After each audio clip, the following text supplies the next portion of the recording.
Well, it's nearly 6 months since floods devastated the Hunter Valley town of Dungog.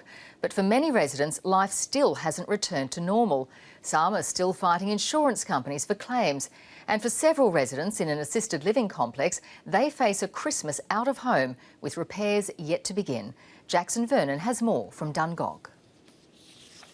For Jean Robinson, this motel room in Dungog was meant to be a temporary solution after floodwaters inundated her unit in April.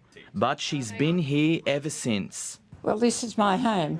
This is my room. This is where I sleep, I eat, relax. And this is it. She and her friends are in limbo, waiting to see if they'll ever return home to Allison Court, an assisted living complex in the town. The complex is still flood damaged and the rebuilding hasn't even begun. Tenders for the project only closed earlier this month. Not happy about it, but what can you do? We've got to make the best of it all.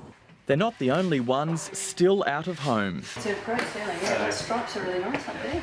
Repair works have only recently begun in Catherine Whitman's home, which had to be gutted because of black mould. It's been a painful process even to get to this point, after her insurance company knocked back a third of her claim.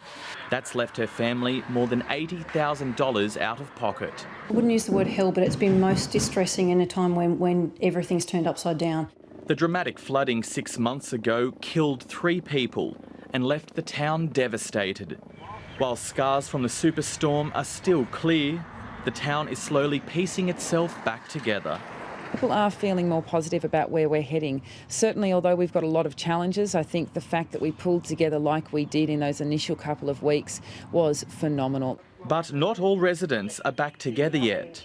As you can see, Allison Court remains fenced off and it's going to be some time before most residents can move back in.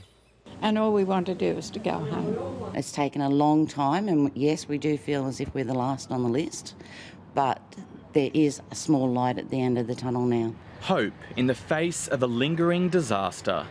Jackson Vernon, ABC News, Dungog.